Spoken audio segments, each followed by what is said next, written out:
Hey, good morning, friends. Mark Holmes here with my buddy Cowboy Joe Boo. And as always, thank you guys for watching, commenting, and subscribing to the Joe Boo Sports Report. Without you guys, this doesn't work. Let's get open for business here. And thank you for tuning in to this morning's edition of Don't Sleep on the Dallas Cowboys, because you literally cannot sleep on the Dallas Cowboys. Things happen late in the evening, late at night, first thing in the morning, so you want to be up to speed with all that is America's team. And here we are, only 24 days, 8 hours, 2 minutes, and 22 seconds away from kickoff against the Carolina Panthers and the 2018 season. And guys, today will be the last practice in Oxnard, and it'll probably be non-pads. Whew. That time went by really, really quick. They'll be headed back to Dallas to take on the Cincinnati Bengals on Saturday night, and yesterday was one of those heart attack days. First, we had heard in the morning that Travis Frederick wasn't in walkthroughs and was going to LA to see a Dr. Watkins, a shoulder and nerve specialist, about stingers. No word on how serious the injury was, but collectively, the panic button started to get pushed. They started looking at scenarios. Who would be the starter at center if Travis Frederick can't go? You had Joe Looney, who was working out there. Would Zach Martin move down? How would they reshuffle the line? And that goes to show you how fragile a season can be. How losing one guy literally changes up everything that you do. Fortunately, he came back afternoon practice. Didn't practice, but he was in shorts running around with the team and stuff. So apparently, it's a shoulder stinger, and what it is, a shoulder stinger is kind of like a pinched nerve in there where you get a burning sensation or a numbing sensation, and it's mainly figuring out what's the best course to get through it. It's something you can play through. It's just uncomfortable because when you sleep at night, you can't get comfortable, and you've got this burning sensation. Sometimes your arm gets numb, and I remember back at JMU, I had gotten a shoulder stinger, and for me, my left arm was just limp. And the difference between football today and back in my day, when you got hurt in practice or in a game, it was, get up. As long as you can get up, you're going to keep on practicing. Rub some dirt on it and get your ass back out there. Today, at least with the Cowboys, they're doing something different. They're being very, very cautious. In fact, maybe overly cautious. But again, it's working thus far. Because we saw Van Der Esch on a pass play on the sidelines stay down on the field for a few moments. He gets up, goes to the trainer's tent, goes to the locker room. No word exactly what was wrong, how severe it was, or anything. You saw Tavon Austin end up going down, going to the trainer's tent, going to the locker room. Turns out Austin, it was just basically a tight hamstring, and they, massaged it, worked it out, and just making sure that it doesn't get pulled. Van Der Esch, it was a tight groin. So both of these are minor things. They probably won't play in the game on Saturday, but the team is being cautious not to let these minor injuries become major ones. See, a hamstring is one of those things, of course, back of your thigh, that once you pull a hamstring, you need it to heal completely, or else you'll end up pulling it again over and over again, as we learned with the Woozy last year. He ended up pulling his hamstring in camp, and every time we tried to get him out there at a game, a couple plays in, boom. So they don't want to get to the point where we've got guys with pulled hamstrings and stuff. They'd rather say, we don't need you to practice. We need you to be healthy. We've done that with Sean Lee this training camp. This week is the first week Sean Lee has actually played practice, but hey, he's been looking fantastic. So they're really concerned with making sure that this team is as healthy as it can be. One of the reasons you can look at this team last year and say we failed was losing Tyron Smith and losing Sean Lee, as well as a few other nicks and bruises here that really changed the course of a season. So hats off to the Dallas Cowboys. Hats off to Marcus Paul, because it seems night and day different as far as the injury reports on the Dallas Cowboys. And I know everybody keeps saying, stop talking about it because you're going to jinx it. Listen, if you truly believe that I have that much power over the Dallas Cowboys, somebody needs to get in touch with Jerry Jones and put me on the payroll, okay? Shit just happens. Whether I say it or not, it just does. It's coincidence. except with Joe Boo. That's a different story now. Now, for order for this team to be successful, we need some guys that are no names right now to step up.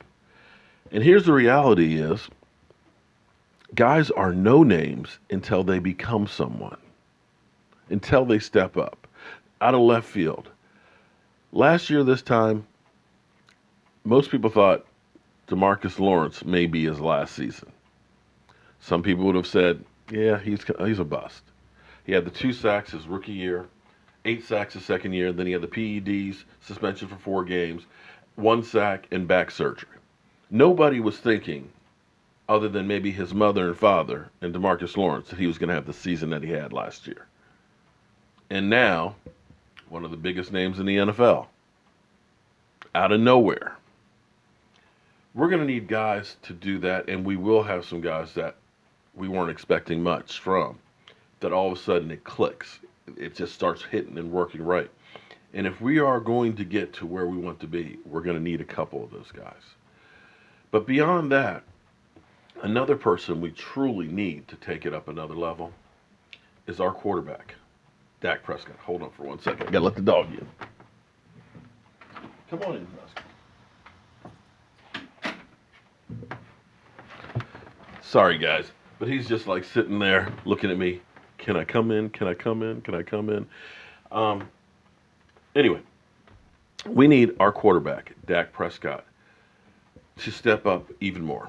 Last year, the numbers went downhill a bit, as well as the rest of the team. We need that not to happen, and we also need him to be the leader of this team. And, well, let's actually look at this clip, this interview from him at training camp, and then we'll talk about it. Dak Prescott didn't talk to the media in the locker room after last week's first preseason game against the 49ers, but the Cowboys signal caller is stepping in front of the mics today. NBC5's Paul Jones is with the club in Oxnard, California with more. Newey, Dak Prescott answering questions from reporters for the first time since prior to the preseason opener against San Francisco. The Cowboys quarterback saying he likes the way he and the receiving corps are gelling. But we're all starting to click, starting to hit the deep ball a lot more here in some of these last practices than we did early on, but we knew that'd be part of it. So working out the kinks, and we're all getting comfortable with each other. Dak has had to get comfortable with something else besides his new offensive weapons, the role of team leader as he heads into his 3rd NFL season. Number 4 likes the way that is going as well. Big step there, being more vocal, talking guys a lot about football, on the field, off the field, just making sure we're all getting on the same page there mentally. And then just physically, the game's it's all coming to me more and more, just getting more comfortable in everything we're doing within the system, knowing the defense like the back of my hand, it's all going to help going forward. Also going forward, Dak is focusing on taking what the defense gives him. A year ago, he says he tried to do too much in games. He doesn't want that to cost the Cowboys this season. In Ox. Wow.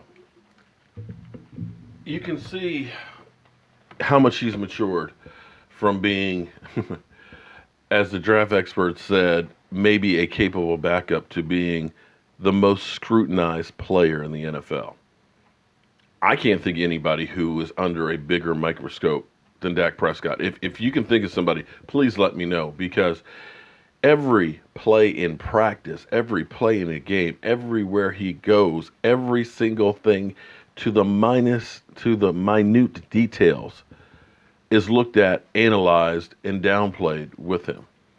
And thus far, you got to admit, he's handled that spotlight and that pressure well. You look at somebody like Matt Ryan, and I know I'm just kind of messing with you, Falcon fans, but you look at the drop from Matt Ryan from 2016 to 2017, his decline was an even deeper slope than Dak Prescott's. But they don't talk about Matt Ryan's regression. They talk about Dak Prescott. That Dak Prescott, like he's the only one in the NFL that had a down year. But that's okay. It's good. I feel that there's a sense of urgency with this team right now. This team, I talked about this last night, to me seems hungry. They want to be successful. And the feeling that I got from being at training camp and the feeling that I'm getting from watching all the tapes and things from practice and stuff, that this team has a totally different attitude. There is no divisive player in the locker room. There is no cloud of, is Zeke Elliott going to be suspended? And I feel like these guys look at this more than just a job. One of the things that drives me crazy, and I understand it completely, is when players say, I'm here to help this team. This team. Because they don't buy into it being my team. They don't take ownership of it. It's only a job. I'm here to get paid, and if they're not going to pay me, I'm going to go on to the other thing. If we win or lose, whatever, it's still just a job. But I feel like these guys, it's more than just a job, that this is a family. You see these guys on and off the field, from Zeke Elliott buying ATVs for his offensive line last year to Dak buying scooters for the offensive line.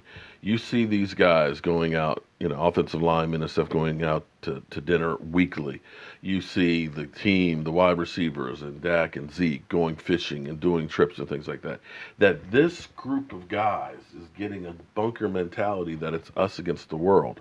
And I think that's going to bode well for this team when chips are down, when times get hard. And make no mistake, with the schedule that we have, there's going to be some hard times. There's going to be some soul searching in there. But like I know, when times are rough, it's your family that you lean on. All right, guys. With that being said, I got to get to my day job, because they always tell me, don't quit your day job, because there's no future for you here on YouTube. So I'm going to get going. Got this bathroom. Hopefully get finished this morning, thank God. And then on to E2 Blue's house to finish fixing his water-damaged house so he can have his birthday party. And of course, we'll be back with any news that comes up on our Dallas Cowboys. I'm Mark Holmes with my buddy Cowboy Joe Boo, and I'll see you soon.